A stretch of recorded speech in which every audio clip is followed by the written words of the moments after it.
Bismillahirrahmanirrahim. Alhamdulillahirabbil alamin. Assalatu wassalamu ala asrofil anbiya'i wal mursalin wa ala alihi wa sahbihi ajma'in. Segala puji marilah selalu kita panjatkan kehadirat Allah Subhanahu wa taala yang telah melimpahkan rahmat dan karunia-Nya kepada kita semua, sehingga pada kesempatan pagi hari ini kita dapat bertemu walaupun dalam jaringan, yaitu dengan menggunakan aplikasi Zoom. Saya ucapkan juga terima kasih kepada semuanya yang telah ikut bergabung pada pagi hari ini untuk mengikuti kuliah perdana pada semester genap tahun 2021, semester gasal tahun 2021 pada mata kuliah teknologi sistem tenaga listrik terkini. Wah, ini judulnya agak berat ini. Saya mengajarkan teknologi sistem tenaga listrik terkini. Jadi memang judulnya cukup menarik ini ya. Ini kalau saya terjemahkan menjadi apa ini? Newest Technology in Power Electrical System. Nah, hari ini saya akan membahas tentang pengantar kuliah dulu yang saya kasih judul di sini adalah tentang Technology Revolution in Electrical System. Semoga nanti melalui kuliah ini Anda punya gambaran kira-kira teknologi di bidang teknik elektro itu nanti seperti apa.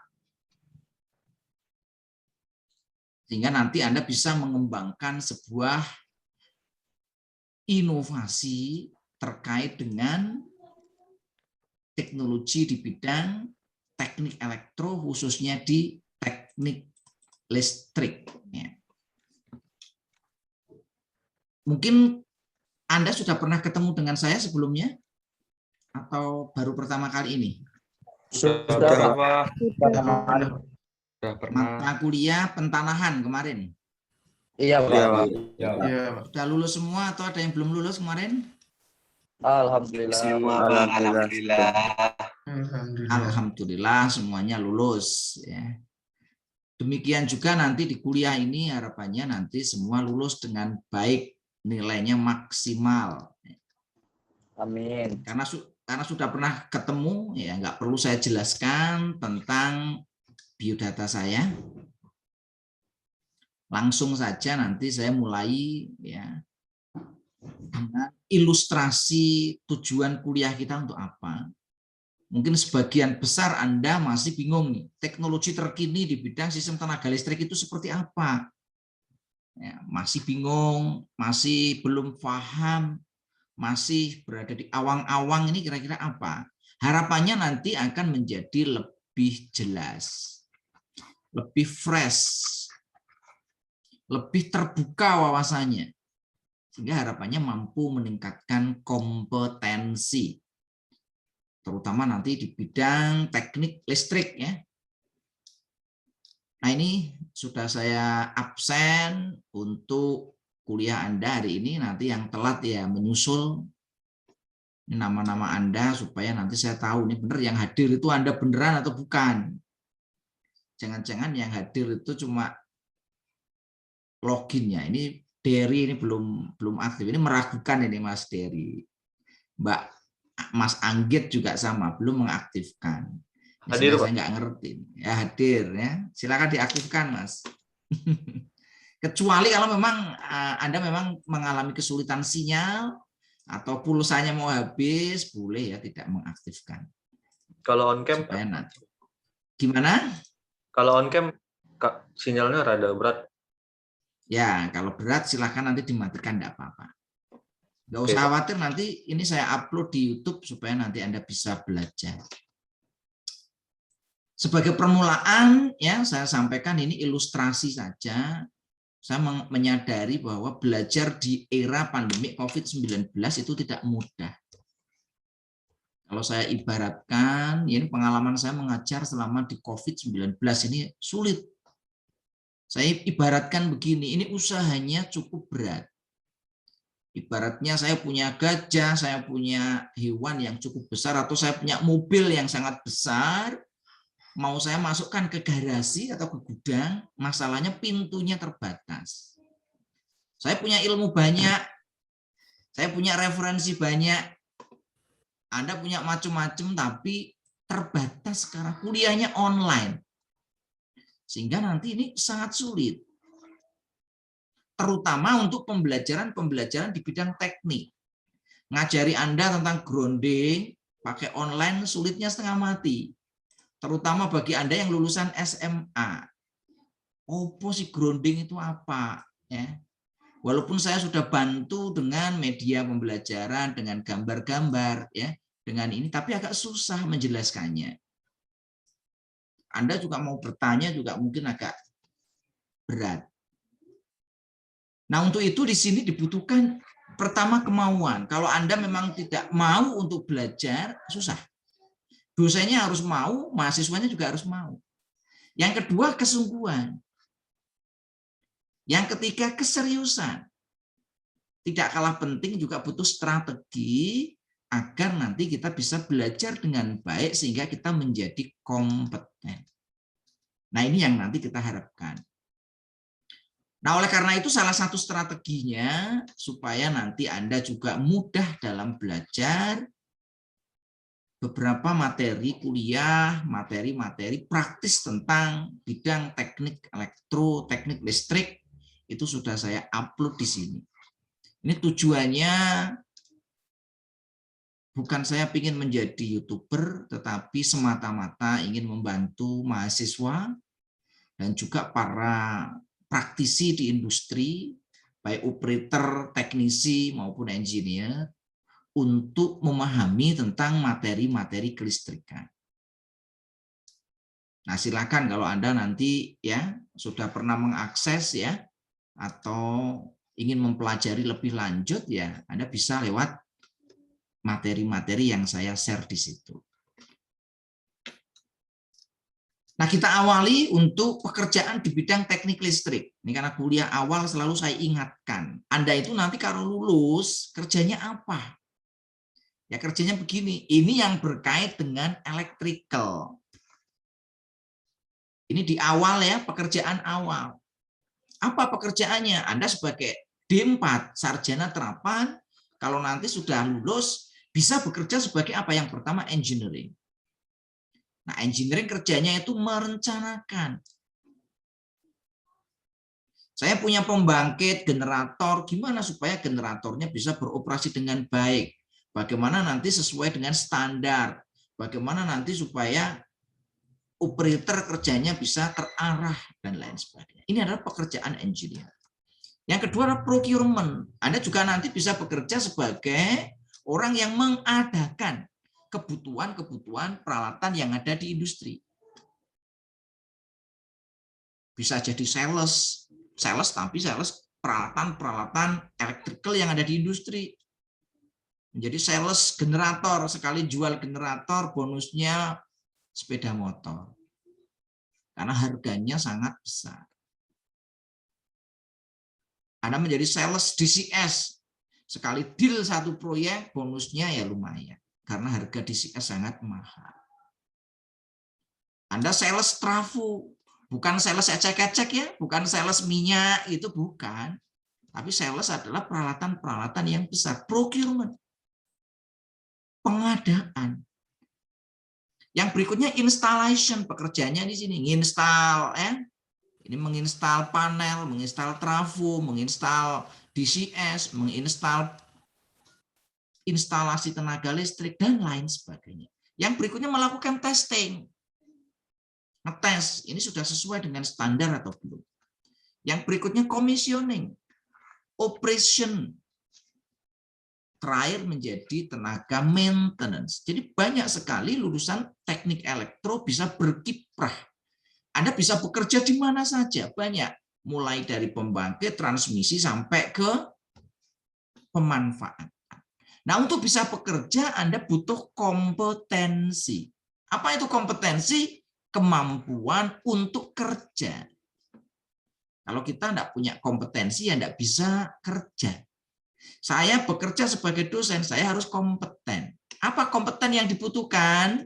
Merencanakan pembelajaran, menyusun materi ajar, mengajar, termasuk nanti mengevaluasi. Nah, ini kompetensi dosen. Kalau Anda nanti sebagai teknisi, ya kompetensinya teknisi. Nah, kompetensi ini bisa diobservasi, bisa diukur melalui indikator. Indikatornya apa? Orang dikatakan kompeten, yang pertama knowledge-nya, skill-nya, perilakunya, pengalamannya, leadership-nya, etika. Nah, ini adalah beberapa kompetensi yang dibutuhkan. Ini ya. Nah, ini adalah untuk kompetensi yang Anda butuhkan di dunia kerja. Nah, di bidang knowledge ada beberapa tingkatan yang harus Anda kuasai. Mulai dari remember atau tahu, ya, know, understand, apply, analyze, evaluate, and create. Ini indikator-indikatornya. Indikator tahu itu apa? Di sini. Mampu menyebutkan, mampu menduplikasi, mampu mengingat. Indikatornya Anda paham apa? Mampu mengklasifikasikan, mampu mendeskripsikan, mampu menjelaskan, dan lain sebagainya. Indikatornya Anda bisa mengaplikasikan, Anda bisa mengeksekusi. Seperti kemarin ya, Anda sudah dikasih ilmu tentang grounding. Kira-kira nanti groundingnya bisa enggak? Masang grounding. Mengaplikasikan. Bisa enggak nanti mengukur grounding? Bisa enggak nanti menyimpulkan apakah groundingnya sudah baik atau belum? Berikutnya adalah menganalisis, yaitu mendifferentiate, mengorganize, mengkaitkan sesuatu, membandingkan, ya, menguji, bertanya, dan lain sebagainya. Berikutnya adalah mengevaluasi, dan terakhir adalah create atau kreatif, inovatif.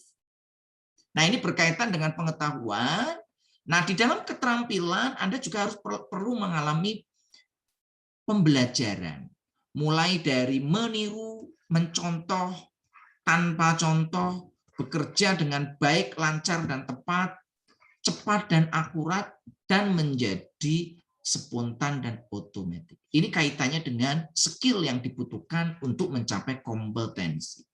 Nah, bagaimana untuk sikapnya, attitude-nya, behavior-nya? Mulai dari receiving, responding, valuing, organizing, dan characterization. Ini adalah kompetensi-kompetensi yang dibutuhkan. Nah, Anda kalau sudah punya ini, Anda bekerja, Anda nanti akan punya experience. Kalau nanti Anda bekerja dengan orang lain, Anda akan punya sifat leadership. Nah, ini yang dipupuk. Tanpa memulai, Anda nggak akan bisa mencapai level itu. Nah, sekarang kita lanjut untuk ke materi yang akan kita bahas itu apa saja. Berkaitan dengan teknologi terkini.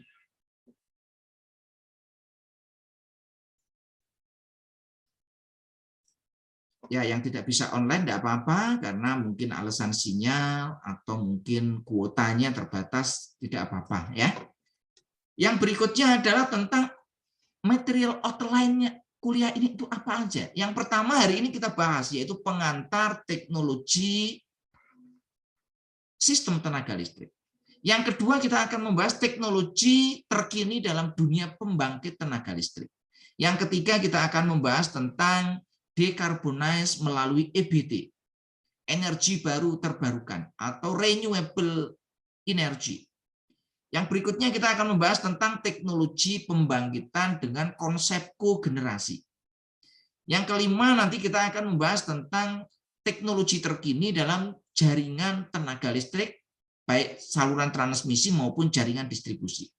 Yang keenam kita akan membahas tentang jaringan cerdas atau smart grid. Yang ketujuh, kita akan membahas tentang teknologi storage, batu, baterai, aki, terus kapasitor bank, terus apa namanya, UPS, dan lain sebagainya. Yang berikutnya, yang ke-8, kita akan membahas tentang kontrol cerdas pada jaringan tenaga listrik.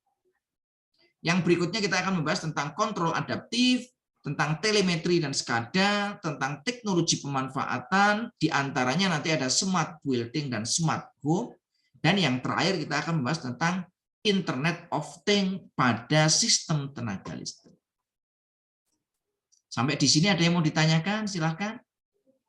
Ini untuk outline materi kita. Silakan, ada yang mau ditanyakan sebelum nanti kita lanjutkan. Ini kira-kira outline materi, karena ini mata kuliah baru, ini di 4, ya, sehingga nanti kita sama-sama mengembangkan materi ini. Kalau tidak ada, saya lanjutkan. Nah, sekarang kita bahas tentang konsep teknologi. Menurut KBBI, teknologi itu artinya adalah metode ilmiah untuk mencapai tujuan praktis dengan memanfaatkan terapan ilmu pengetahuan. Jadi kalau ilmu itu masih teoritis. Kalau sudah diterapkan itu menjadi teknologi. Itu menurut Kamus Besar Bahasa Indonesia. Yang kedua, definisi tentang teknologi adalah keseluruhan sarana untuk menyediakan barang dalam membantu kenyamanan hidup manusia. Teknologi menjadikan hidup lebih bermakna, menjadikan hidup lebih indah. Bayangkan saja kalau kita tidak ada teknologi penerangan. Kalau malam kita gelap gulita, hanya mengandalkan bulan. Nah, dengan adanya teknologi penerangan, mulai dari obor, sampai ke sekarang lampu yang bisa kita kontrol, itu memudahkan hidup manusia. Yang berikutnya, berdasarkan referensi yang lain di beberapa buku, dikatakan bahwa teknologi adalah ilmu yang menyelidiki tentang cara kerja di bidang teknik yang digunakan baik di industri, pabrik, maupun di tempat yang lainnya. Sehingga di sini intinya teknologi adalah bentuk proses yang tujuannya meningkatkan nilai tambah. Ini konsep tentang teknologi. Nah, kalau kita lihat ini perkembangan teknologi. Contohnya ya, untuk bertahan hidup, zaman dulu manusia mengandalkan alat berburu yang pendek, meningkat menjadi lebih panjang. Tadinya ujungnya cuma 1. Meningkat ujungnya ada 4, meningkat lagi menjadi alat yang lebih canggih, meningkat lagi sekarang orang hidup menggunakan teknologi yang lebih canggih. Sekarang berburunya pakainya tidak pakai seperti itu. Walaupun yang berburu pakai teknologi lama juga masih banyak, teknologi memancing, ya, teknologi berburu dan lain sebagainya. Ini hanya ilustrasi ya, bukan semua orang menggunakan ini, enggak. Artinya ini kita melihat perkembangannya. Nah, di dalam perkembangan teknologi kita kenal ada revolusi industri. Nah, saat ini kita sudah masuk pada revolusi industri yang keempat. Kapan revolusi industri terjadi? Pada abad 18, ini yang pertama. Yang kedua abad 19, yang ketiga abad 20, dan yang keempat abad 21. Abad yang pertama itu adalah mekanisasi. Ditemukannya mesin uap, tokohnya James Watt dan kawan-kawan. Termasuk Galileo Galilei, termasuk Newton, termasuk ya Pascal. Abad 19 mulai ditemukan listrik. Tokohnya itu kalau untuk listrik DC Thomas Alva Edison, listrik AC Nikola Tesla, Michael Faraday, Gauss, Ampere, Coulomb, dan lain sebagainya. Nah, revolusi abad ke-20 itu mulai ditemukannya semikonduktor sehingga muncul TI, komputasi, numerik, sehingga memunculkan konsep otomasi. Sedangkan sekarang kita masuk ke abad 21, di mana terjadi revolusi yang tadinya otomatik menjadi otonomi. Sehingga di sini ciri khasnya adalah semuanya serba digital, online, menggunakan Internet of Things, big data, artificial intelligence, dan lain sebagainya. Nah, ini nanti yang akan kita bahas, ya. Jadi teknologi pada revolusi industri 4.0. Nah, sekarang kita bahas di bidang electrical. Di bidang electrical itu revolusinya bagaimana? Jadi electrical itu ditemukan abad ke-19, sekarang abad 21. Maka perubahannya sudah sangat banyak. Kalau di sisi equipment, kita sudah banyak menggunakan portable equipment. HP, laptop, komputer. Ini revolusi di bidang teknologi komputer. Di bidang perlampuan. Zaman dulu lampu itu pakai lampu pijar, lampu son, lampu sorot, ya, lampu halogen, merkuri, yang buatnya besar. Sekarang teknologinya menjadi lampu LED. Tuntutannya adalah efisiensi tinggi. Energinya itu mengarah ke renewable. Kendaraannya sudah masuk ke electrical vehicle. Jaringannya sudah menggunakan telemetri dan SCADA. Kalau di industri, untuk penggeraknya sudah menggunakan variable speed drive. Peralatan-peralatannya menggunakan smart device dan IoT. Dilengkapi dengan artificial intelligence. Nah, inilah revolusi-revolusi di bidang electrical yang nanti akan kita bahas. Nah, sekarang kita lihat di sini. Kalau kita lihat technological development in electrical engineering system, kita bisa lihat di sini. We can see in the power generation system. Dulu didominasi oleh pembangkit-pembangkit berbasis fosil, berbasis termal, PLTU, PLTG, PLTN, dan lain sebagainya. Sekarang arahnya menuju ke EBT. PLTP, PLTA, PLTS, PLTB, PLTSA, OTEC, dan lain sebagainya. Nah, di sisi jaringan saluran transmisi dan distribusi itu juga terjadi migrasi. Yang tadinya pakai sistem konvensional satu arah menjadi sistem multi arah dengan istilah smart grid. Demikian juga di sisi pemanfaatan. Yang tadinya masih konvensional seperti ini, arahnya sekarang menjadi smart home, smart appliance, smart building, smart devices. Nah, ini yang nanti akan kita bahas. Nah, kalau dari sisi renewable power plant, kita bisa lihat di sini. Arah perkembangan ke depan untuk power plant tidak lagi bergantung pada pembangkit listrik berbasis fosil. Sekarang arahnya kemana? PLT bayu, angin, PLT solar, matahari, PLT panas bumi, PLT air, baik air maupun mikrohidro, PLT sampah, PLT biogas, PLT OTEC, Ocean Thermal Energy Conversion. Nah, silakan kalau yang punya ide Anda kembangkan. Ini bisa menjadi apa? Proposal PKM. PLT ombak. Jadi jurusan teknik elektro mahasiswanya kalau mau kreatif, Anda bisa membuat sekian banyak proposal. Karena ini peluang-peluang yang sangat baik. Silakan kalau Anda butuh ya penyegaran tentang tema-tema untuk mengajukan proposal ke PKM. Saya harapkan nanti tahun depan semuanya bisa membuat proposal PKM dan didanai. Syukur-syukur nanti bisa tembus PIMNAS. Ya, ada yang mau ditanyakan, silakan.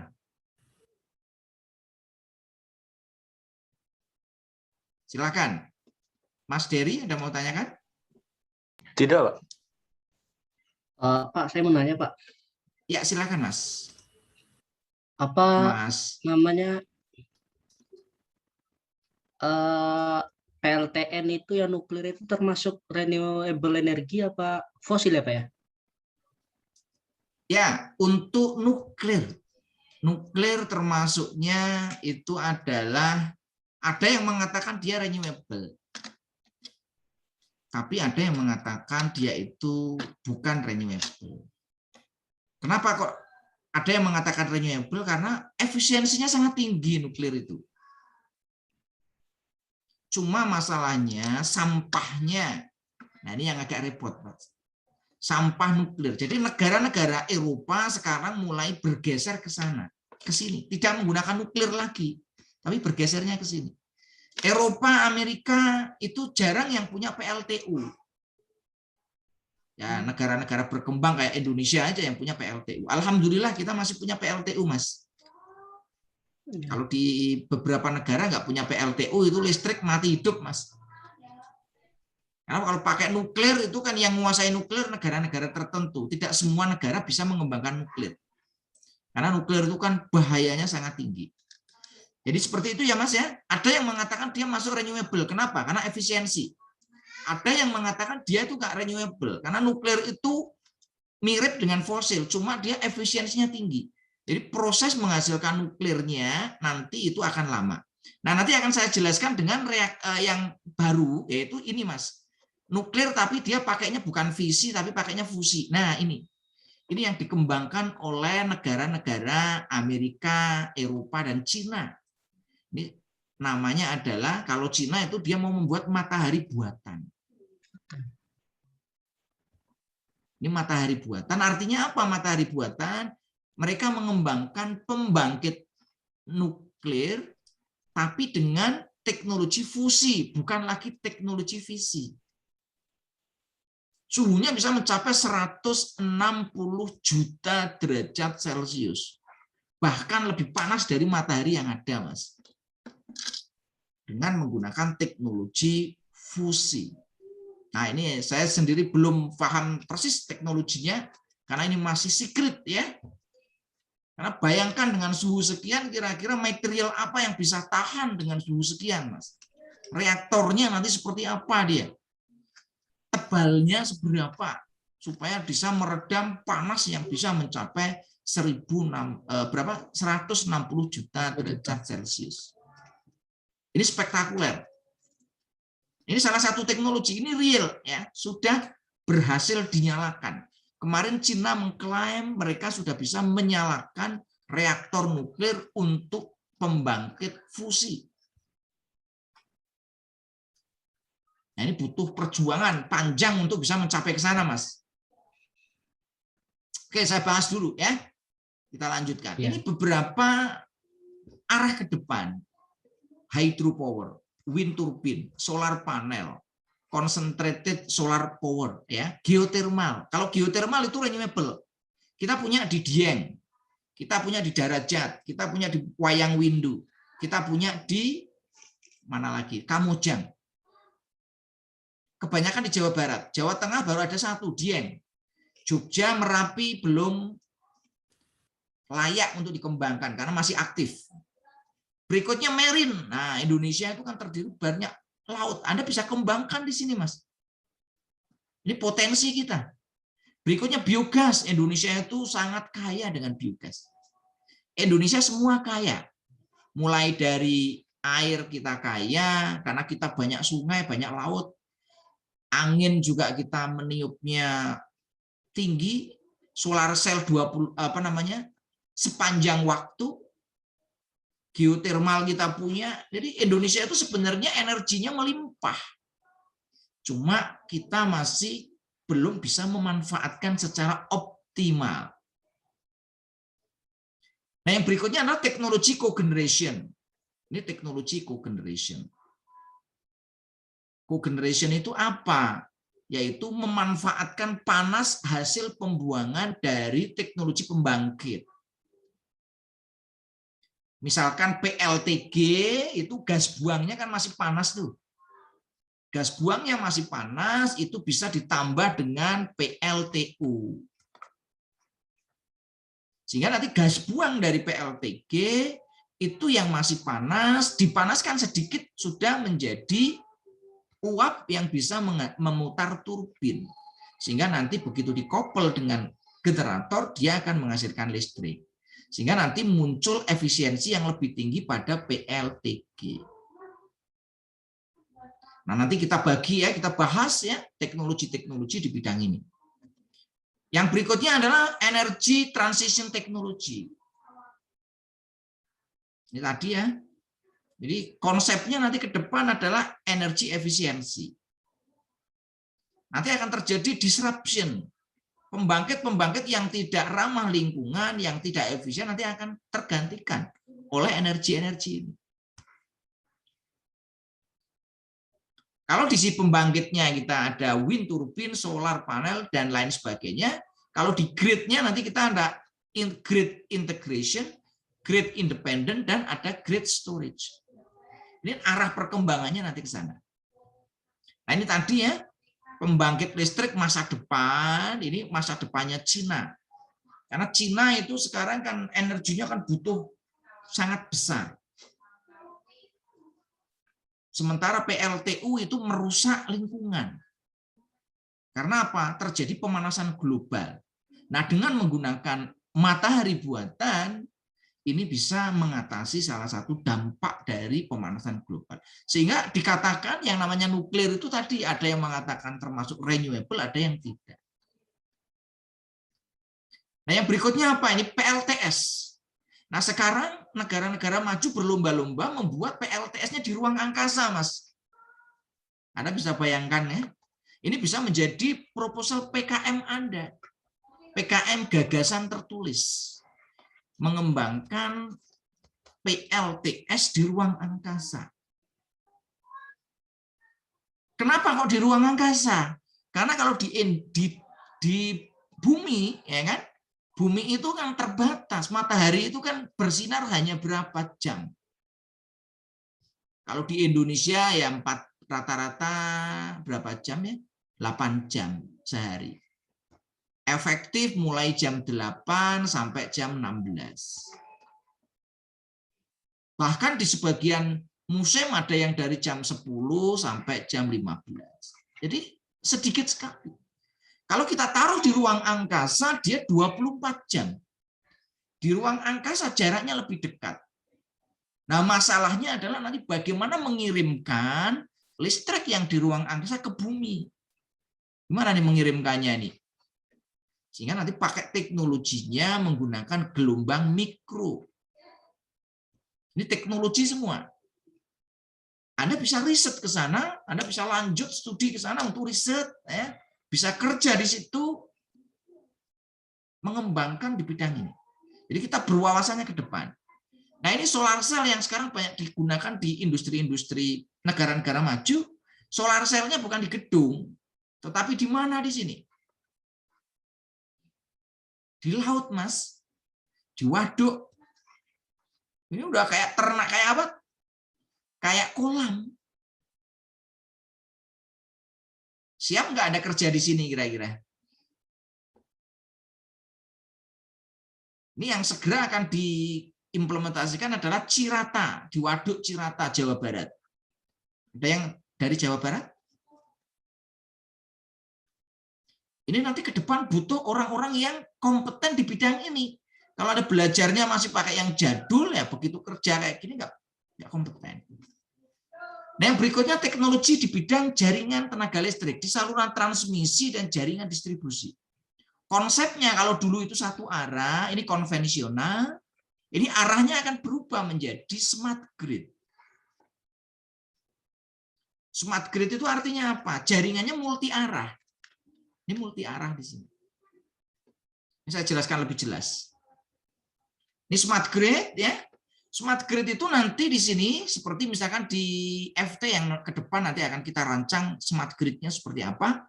Jadi nanti memanfaatkan ada solar cell, ada wind turbine ya. Kalau solar cell-nya berlebih nanti kita tambahkan storage. Kendaraannya juga menggunakan kendaraan listrik. Di gedung-gedung nanti kita kasih solar cell, kita kasih wind turbine. Gedungnya menggunakan smart building. Rumah-rumahnya juga pakai smart home. Pabrik-pabriknya nanti juga menggunakan teknologi yang smart. Sehingga nanti tidak bergantung pada pembangkit fosil. Pembangkit fosil ya nanti kalau dibutuhkan saja.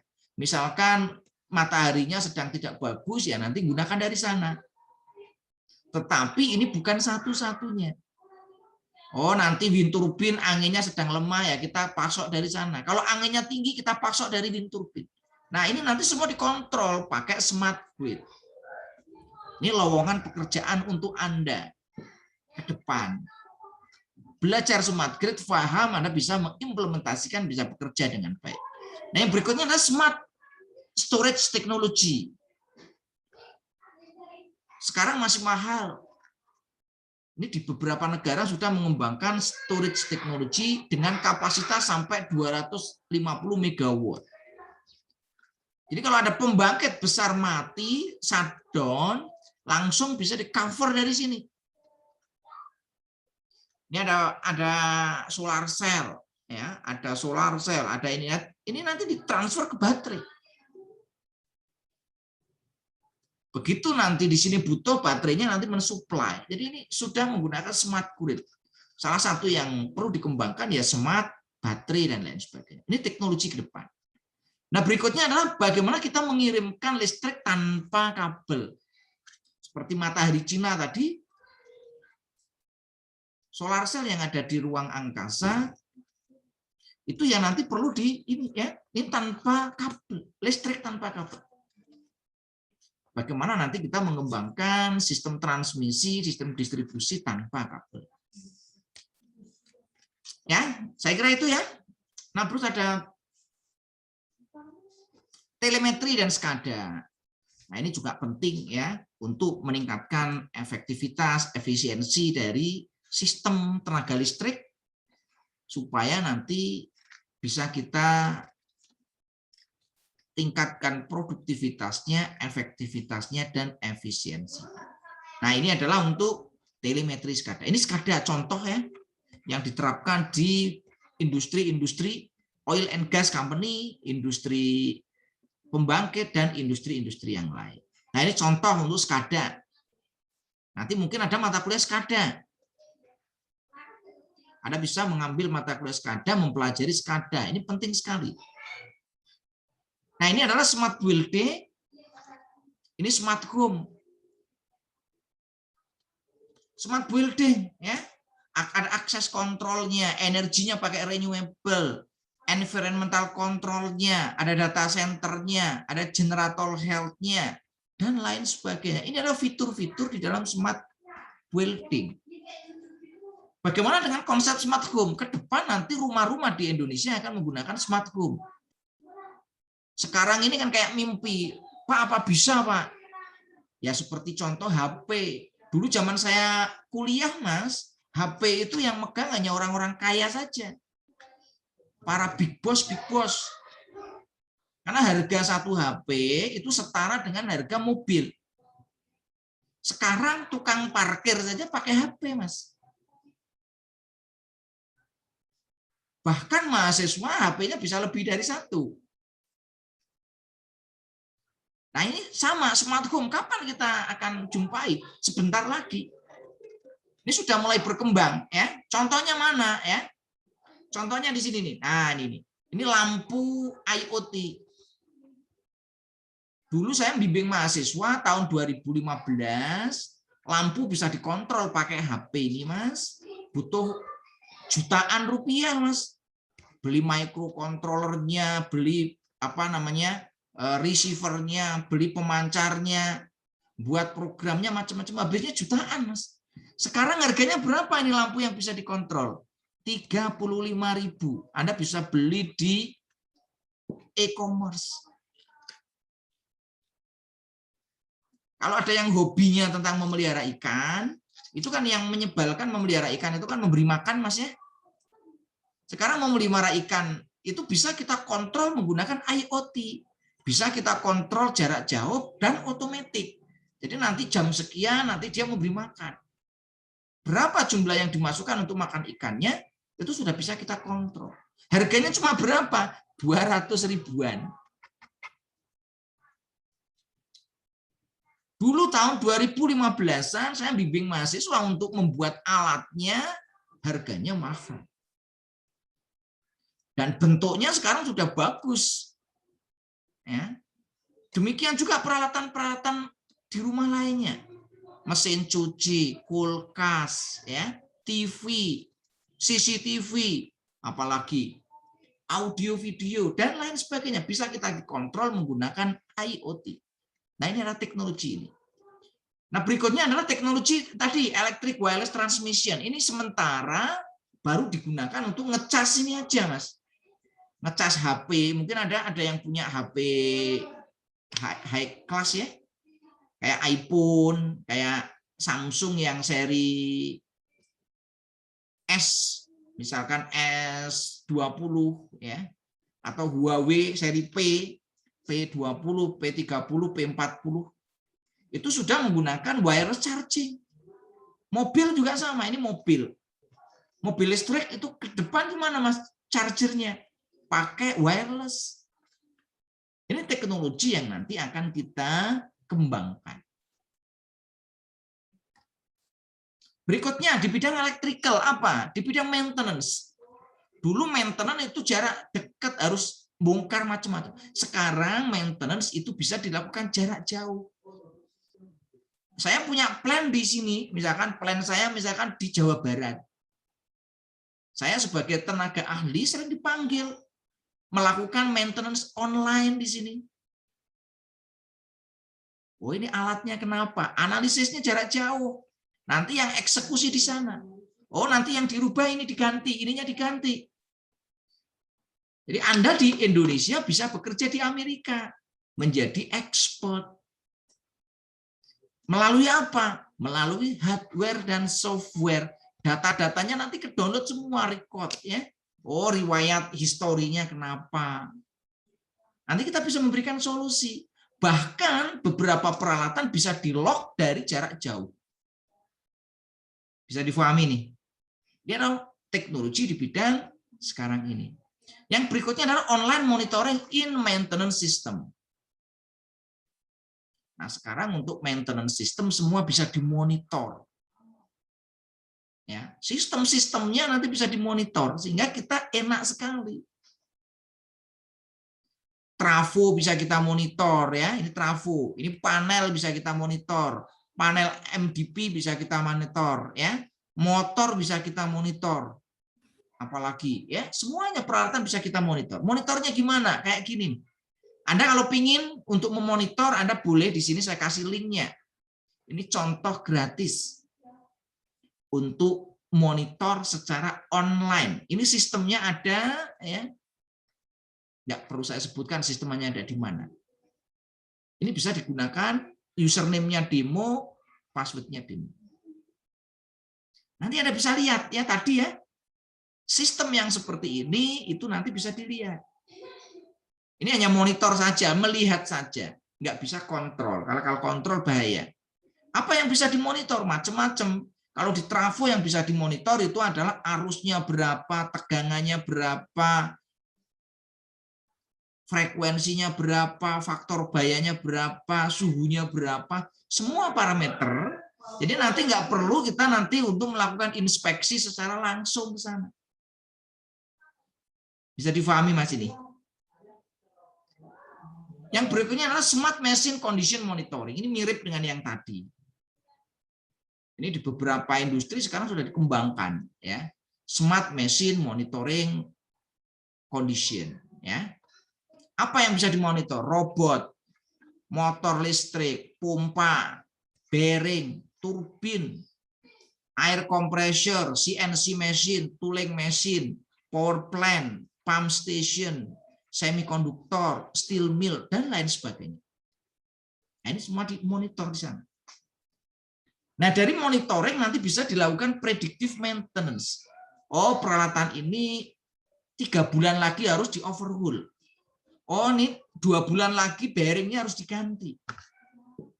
Nah, ini adalah smart maintenance. Nah, yang berikutnya adalah artificial. Artificial itu nanti kita membandingkan standarnya seperti apa, real time-nya seperti apa. Misalkan di sini. Ini standarnya ini real time-nya seperti ini, dibandingkan sama atau tidak. Polanya bagaimana? Jadi nanti bisa didetek ya. Oh, kalau normal itu seperti ini. Kalau yang gangguannya panas begini. Kalau terjadi hubung singkat seperti ini. Kalau isolasinya sudah mulai menurun seperti ini. Jadi nanti dokter ya, ke depan dokter itu mungkin profesi dokter akan hilang. Karena dengan kemajuan teknologi. Semua orang bisa jadi dokter. Dulu kalau kita ngukur tekanan jantung yang bisa siapa, Mas? Tekanan darah. Dokter dan para perawat yang profesional. Sekarang tiap saat saya bisa menggunakan itu. Karena tinggal pakai pencet tombol, tek, udah jadi. Bahkan yang sekarang pakai jam itu semua sudah bisa kedetek. Ini teknologi. Sama di bidang elektrikal juga akan demikian. Di bidang listrik nanti yang bisa melakukan maintenance dulu siapa? Para pakar. Ke depan semua orang bisa karena sudah dilengkapi dengan artificial intelligence. Oke, saya kira itu ya yang materi yang nanti kita sampaikan. Nah, kuliah ke depan itu nanti saya bagi tugas. Ini sudah saya buat beberapa tema. Nanti silakan Anda kembangkan ini ya tugas ini. Nanti saya share ya tugasnya detailnya tentang teknologi-teknologi yang nanti akan kita bahas pada materi teknologi terkini pada bidang tenaga listrik. Mungkin itu yang dapat kami sampaikan. Ada kurang dan salahnya saya mohon maaf ya. Apabila ada pertanyaan silakan.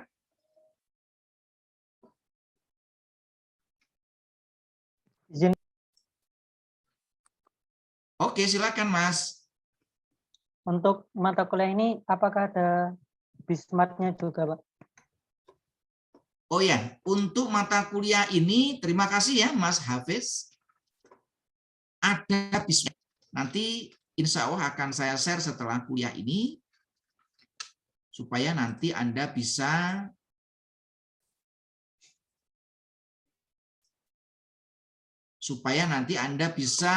mengikuti kuliah dengan baik ya.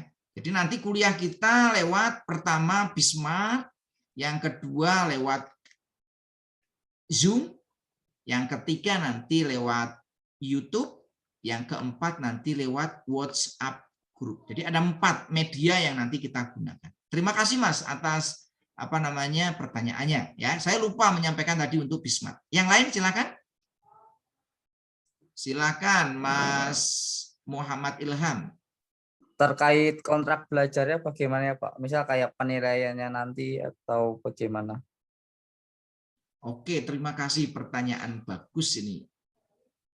Nah, untuk kontrak belajar berkaitan dengan mata kuliah ini, karena di sini musim pandemi COVID-19, ini agak fleksibel. Artinya fleksibel apa? Tidak seketat seperti kuliah offline atau luring. Maksudnya fleksibel gimana? Ya jadi nanti saya tidak terlalu ketat ya untuk memberikan guideline penilaian secara fix, tetapi nanti bisa dilihat ya. Mungkin bagi teman-teman ya yang mengalami kesulitan untuk belajar secara live, nanti kuliah kita itu ada live, ada mengikuti kuliah lewat Bismart, ada lewat YouTube dan lewat grup WA. Nah, penilaiannya standar ya. Yang pertama ya keaktifan Anda mengikuti kuliah, itu yang pertama. Tapi ini juga nanti saya lihat ya. Karena kalau hanya mengandalkan itu mungkin bagi yang kesulitan itu juga tidak adil ya. Yang kedua nanti paling penting ya mengerjakan tugas. Ini penting. Karena supaya nanti saya bisa melihat Anda itu belajar atau tidak. Nah, tugasnya nanti bisa setiap minggu atau bisa nanti tidak setiap minggu. Karena kalau setiap minggu seperti yang kemarin itu kan ada setiap minggu itu. Saya kasih video, nanti Anda saya suruh untuk mengerjakan tugas. Nah, ini kemarin juga ternyata banyak yang mengalami kesulitan ya. Walaupun sudah saya sediakan videonya di YouTube untuk tugasnya sederhana. Tugasnya kan hanya melihat, setelah melihat itu merangkum. Nah, dengan begitu kadang ya ada yang mengalami kesulitan. Sehingga kadang-kadang saya mau menilainya agak susah juga kemarin. Karena ini masa pandemik, jadi ini agak fleksibel. Mungkin nanti saya telusur, kenapa kok bisa seperti itu. Yang berikutnya penilaian ya ujian. Ujian, insya Allah nanti ada ujian tengah semester dan akhir semester. Nah, untuk ujian nanti dilihat situasi dan kondisi. Dan yang terakhir nanti ada tugas, ya, tugas yang cukup besar yang nanti akan kita gunakan untuk penilaian akhirnya. Nah, prosentasinya nanti saya lihat ya. Kalau memang ujiannya bagus-bagus, nanti ya prosentasi ujian saya naikkan. Kalau ujiannya jelek-jelek ya tidak terlalu besar supaya nanti nilainya tidak terlalu jelek. Begitu ya Mas ya? Baik, Pak. Nggak usah khawatir ya. Untuk masalah nilai itu yang penting Anda serius kuliah ya. Anda tunjukkan serius kuliah itu indikatornya apa? Ya kalau kuliah datang ya. Yang pertama. Kalau saya kasih masukan di sana ya direspon. Itu indikatornya. Jangan di WhatsApp grup nggak pernah respon ya. Di YouTube juga nggak ada responnya. Di kuliah di sini ikut kuliah tapi cuma kelihatan tulisannya, saya nggak bisa lihat orangnya. Nah ini kan indikator Anda tidak terlalu serius. Nah maka dari itu monggo lah ya. Tapi saya menyadari kalau yang Anda tadi izin, misalkan kalau Anda nggak bisa menyalakan kamera ya izin. Mohon maaf ya karena sinyal di tempat saya tidak bisa. Ya minimal profil Anda kasih foto gitu ya. Ini kayak Bagus Alfa Rizky itu ya ada tulisan aja tuh kayak saya menghadapi apa ya kan. Aditya Rizky ini kan ya dikasih profil lah. Nggak usah malu profil Anda tampilkan fotonya. Karena memang kita kuliahnya kan daring. Bisa difahami ya? Mas tadi Mas siapa? Ilham ya. Bisa, Pak. Silakan yang lain. Iya, Pak. Mas, oke, silakan lanjut. Tadi untuk waktu presensi di screenshot itu saya belum masuk Pak, soalnya kan dalam sinyal. Oke, Begitu, Pak. terima kasih. Nanti ya kita masukkan. Nanti Oke, Pak. saya tulis aja siapa? Yang tadi belum screenshot. Siapa tadi? Vientino ya? Aji. Mungkin kalau ada teman-teman juga ada yang belum, Pak. Saya Pak, Askal Pak. Saya juga, Pak. Askal, fotomu diaktifkan dulu. Oh, baik Saya Pak. juga belum, Pak. Saya Siapa juga lagi? belum, Pak. Taufik, M. Pak. Ihsan. Iksan, Pak. Terus Saya, Pak. Taufik, ya. Iya, Pak. Siapa lagi? Julpan, Pak. Zulfan. Oke, saya catat ya. 1, 2, 3, 4, 5 ya. Ada 5 orang. Henry, Pak Henry. Henry. Oh, banyak juga. Terus siapa?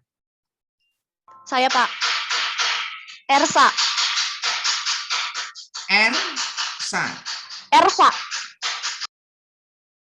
Ersa Ifadani, Pak. Ya, Ersa Ifadani. Oke. Diaktifkan, Mbak, itunya, Mbak ya. Minimal foto profil.